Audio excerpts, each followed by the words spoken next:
Jessica, we're back. Yes, hello again. I'm ready whenever you are.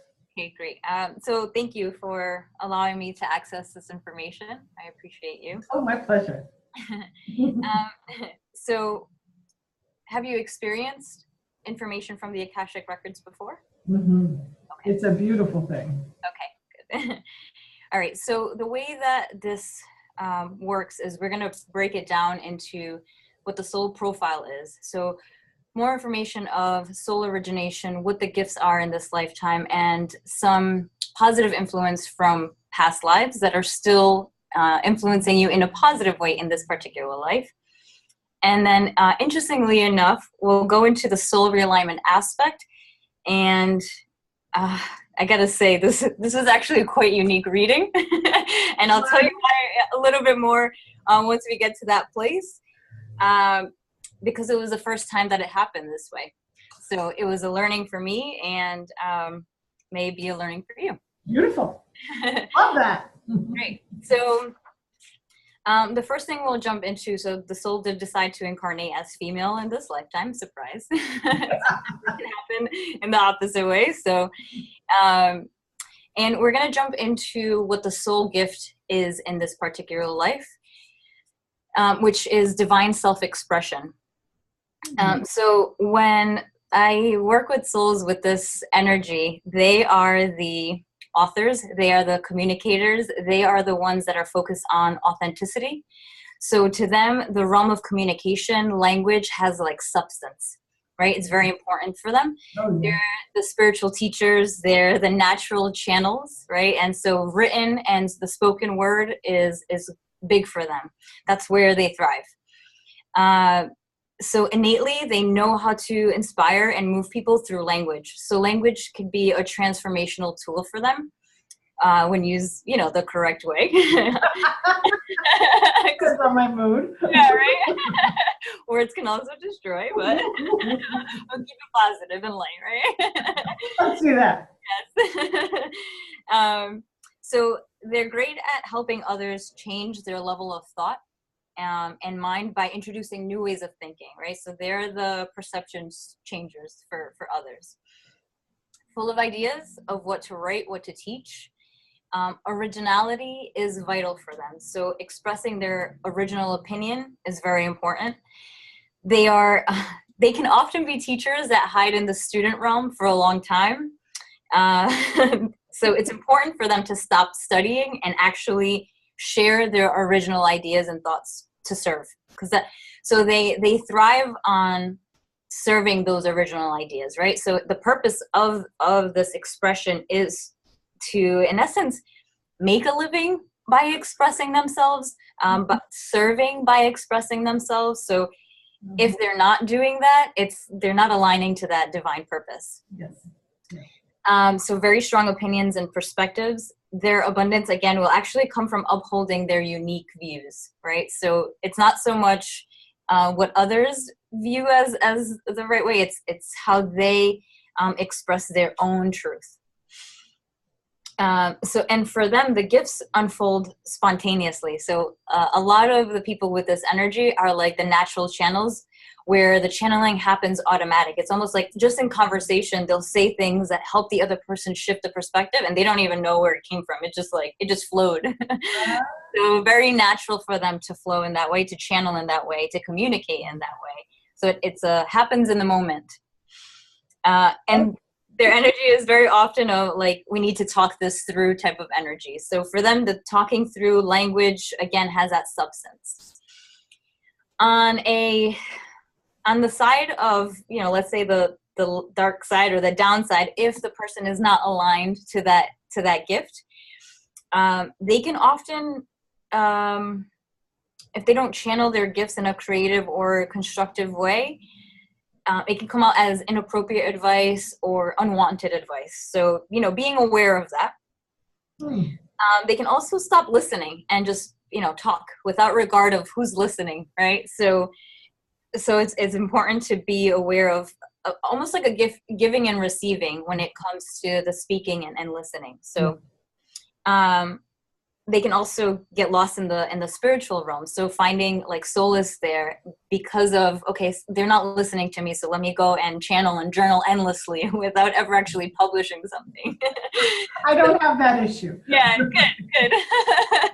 Yeah, the way I like to share that is, you know, with everything, there's the light and the dark, let's say, the duality or the polarity of it. So just being aware that if the gifts aren't channeled in that constructive way, it could end up like that, or it could look that way. So so that is the essence of your soul. And another aspect too is that for me, these are pieces, right? Because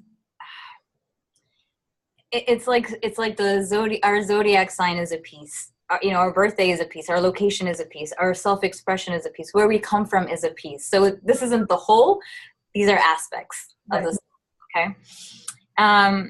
So that is the gift soul in this particular lifetime. Where the soul originated is also another aspect. So it originates from source, yet it decides to go into a particular star system to develop, and then, you know, comes to Earth and so on and so forth to learn. I would say Earth is a great school. Very hard one, but challenging and dense, but it's a good one.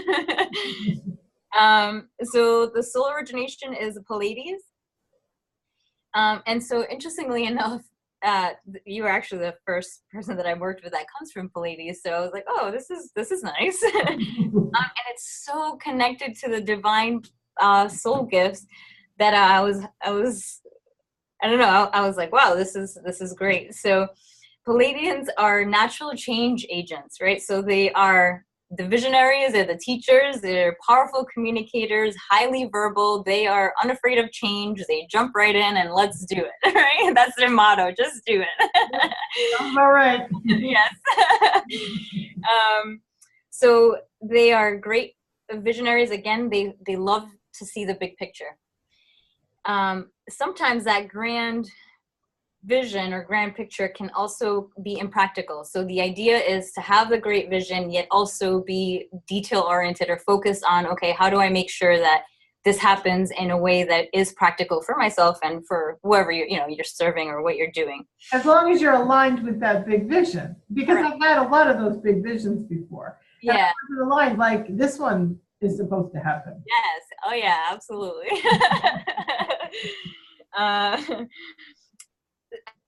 So they're the type that want to get to the ultimate goal, sometimes in one step. Like, this is the vision, I want to get there, and let's do it. So it's important to, again, take those practical steps to get there, because what can happen, again, on the darker side, is it can actually sabotage the creative process of wanting to get to the quick fix or getting there quickly as soon as possible. So again, focusing and being aware of what are the steps I need to take to make sure that things are done the correct way, or in a way that is aligned. They love to communicate. They love to inspire others with their big vision. And so they excel at creating and leading a community. Go figure, right? I'm telling you, I couldn't make this up. I'm like, of course. Get this shit up. Yeah, right. Great motivational speakers and writers. Charismatic, again, great visionaries. And they thrive also when the detailed implementation is delegated. So, that may work for you where, okay, I have this great vision, I need help, so I'm going to delegate what needs to get done. Yeah. So that's okay. I have to do that. Yes, good. Good. So again, divine essence and gift is that divine self-expression along with the energy of the Pleiades. So very, very, you're really aligned, which is nice. It's nice. It's nice to see. Yeah. Well, it took me 50 years, honey, to get aligned. That's all right. There's no time in that realm, so. There's time for all of us. So interesting, the physical history.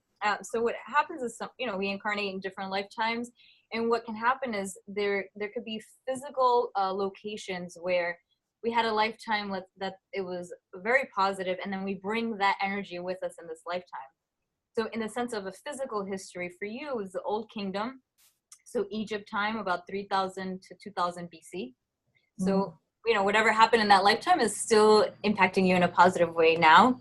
And then in the sense of mystery teachings or mystery schools, it was Zen Buddhism. So the energy of Zen Buddhism somehow, some way is still connected with you in this lifetime in a positive way.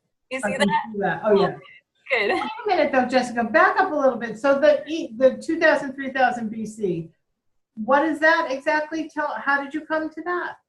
So there are moments in physical history, right? So it would, in that lifetime, you incarnated within that physical location, and it still has positive influence now. So, As opposed to others, as opposed to other incarnations. So there's something that happened within that time. Within that time that's still with me.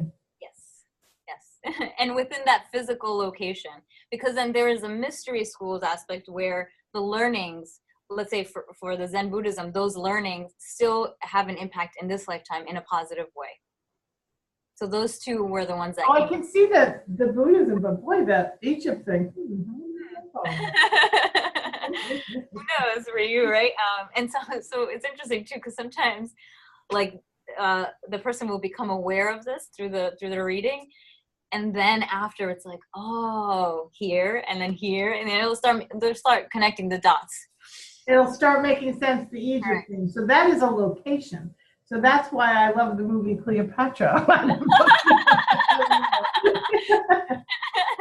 Sometimes that's actually how it comes up, right? I had a client once where the connection was with Japan, and she went back, she was like, I have this friend that has a painting of a place in Japan, and she was like, I was so drawn to it. And she's like, I've always wanted to visit there. So like sometimes it's something like that, right? Where it's like, oh, okay, it'll make that connection, and it could be something as simple as a painting. So. Yeah, and I think that we're so drawn to places we've had past lives, because when I go to the UK, when I go to Scotland, now my heritage is Scottish, but there's a connection between England and Scotland that it's home. It feels like home to me. It's amazing. It is amazing. Right, I always believe that when we go to those places, we're there because we either need to collect soul pieces or be the light in that moment for that place. So. Oh yeah. Yeah. Okay, so this next aspect, I usually say like we're like radios, right? We have different stations, and so the more stations we can tune into, the better. And so they're called white lights. So these white lights are our stations to send our intentions out, to send our goals, what we're asking for, what we want for. And so right now there are 13 present for you. And you can see the white lights again as stations, as energy beings that send out our intentions. And a way to actually attract more white lights is to actually focus on what we want and set more intention. I often like to share, like, if there's some form of prayer routine that you can practice, some form of like you can say ritual, right? Or practice, disciplined practice for you for intention setting, so that there are more white lights that are attracted, so that what ends up happening, it's like our manifesting tool, right? So the more white lights we can attract, the more stations we can tune into, the more we can get. That's so interesting. My guides have told me, why don't you ask for more? And I don't want to ask for anything. I'm just so happy with what's going on. So there you go. Ask for more. Ask for more. They're ready. They're like, come on. Oh, it's funny. In the sense of spirit guides, what came up were 3. I don't ask who they are, what they are. What I do know is they're typically not people that have been deceased. These particular ones are beings that have chosen to be spirit guides. So just know that for you. Okay, so this is the interesting part again. So the soul realignment part, this is where the blocks and restrictions come up for people. And I gotta say, none came up for you, right? Yeah, exactly. I was like, wait a minute. I'm like, either she's worked a lot, or sometimes it's what the soul or what you are ready for in that moment, what needs to come up in that moment. So, I stopped questioning what comes up and what doesn't a while ago.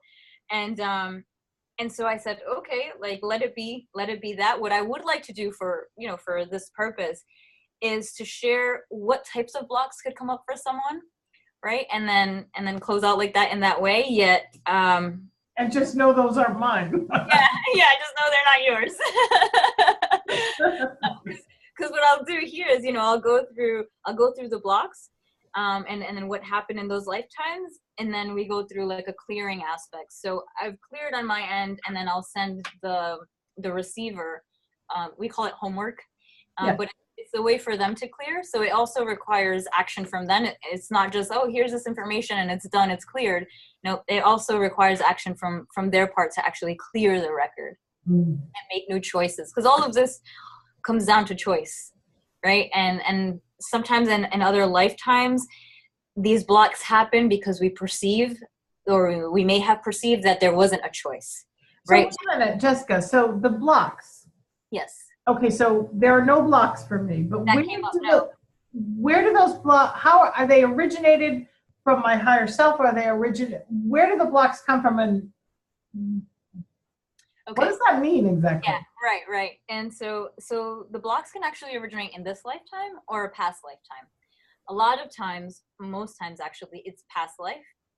And so the way that it'll actually come up is, so there are different aspects, right? So every time we incarnate, we come in with what's called the golden web. So the golden web is actually what carries the soul memory. Just how we come in with ego memory, let's say, and personality memory, we also come in with soul memory. And so what can happen with these blocks is it can create tears in that golden web. And the golden web is connected to the chakras. So very often I've worked with people that have a golden web tear in root chakra, sacral, you name it, and I've worked with it. So if there is a tear there, that lets me know that they could have potentially worked with negative energy in another life. And by negative, it doesn't mean evil or bad, or they did it. What it means is they connected with soul energy that wasn't aligned with their divine purpose. And so in order to actually work with that energy, they needed to accept it's called a program, right? So just like a computer, if we want, let's say, Zoom to run, we need to download the program so that it can run. Right. Similar with the soul. So if I'm a being of light and I'm, in a lifetime, I perceive there's got to be personal gain and choice, that working with a particular soul group or soul energy is going to benefit me, then in order to do that, I need to download, let's say, this program and a lot of times it's limitation. It could be worry. It could be anxiety. It could be depression. Goodness, so many, so many. So some examples I've worked with actually someone, I think one of my most impactful ones was someone that often had suicide ideation, right? And so when we worked with his soul, in a past life, he had actually committed suicide. It was a female in that lifetime, and he had a tear in his root chakra. And so when we look at root chakra, it's all about belonging. It's all about our connection to the earth. It's all about wanting to be here, wanting to be present. And as soon as we brought awareness to that, it was like, done. Now I work with him. Now he's practicing Reiki. So it's very cool. Very, very big shift, right? So important one. That's how it could show up. I worked with someone recently that before our session, they started to look into schools for Ayurveda, right? And so we get to the session and I share with her what she did in a past life, all connected to teaching with herbs and all. So interesting. And some of the blocks that were present were connected to what she was experiencing in this lifetime. And she just found out that she got accepted into an those are the pieces that come together. Yeah, I'm telling you, I can't make this up. So, so what could happen is there can be blocks in the golden web. Sometimes there could be perception of unjustified karma, meaning people go into patterns with particular people, like where they'll get into relationships or connections, perceiving that they need to be in there. Yep. But because they've sometimes accepted karma that didn't belong to them. A lot of times, actually, what I've seen too is when there's a program, let's say, people often have very vivid dreams, or they lose, like they could actually astral project, and they feel like they're in another dimension, and it's because of those choices, they actually do have access to those astrals, to those dimensions. What's important to know about that, though, is that if they're connected to those beings, or those like those portals, let's say, it can actually drain their vital life force. So it's important to actually close out those portals, because it can deplete. So I can imagine. yeah, any of the blocks, that's why it's important to bring awareness to them, because essentially what they're doing is they're depleting the life force energy. Mm. So, and actually another big block that comes up often are vows. So sometimes people in other lifetimes make vows to beings that are perceived as God, that Yes. that can create poverty, sacrifice. I've worked with a few people that have a vow of sacrifice, where they perceive that they have to give something up in order to get what they want, right? So they're in this constant battle of, well, in order to do this, I have to let go of this. So it's really interesting to see that. Now, it's so interesting too, because in one of my past lives, I did have a vow like that. Oh, interesting. And it was, I don't know if it was Egypt, it might have been, but it was cleared. It was cleared by one of the practitioners, which is so interesting to me that it didn't show up today for you. Good. That's good. So there's 0 today, but there could be more tomorrow? Or this is for now? Ideally, I guess it also depends on time, because choices could still be made, right? You don't know what's tomorrow, right? So if there are choices that are made that aren't aligned with, again, that divine self-expression, then that's what happens. So that's really what happens, is if those choices block the divine soul gifts, that's where it's like, oh, okay, not happening. This is literally, when we look at what the word negative, it's negating, right? Right. So the purpose is to make choices that align us more and more to why we're here in this particular lifetime.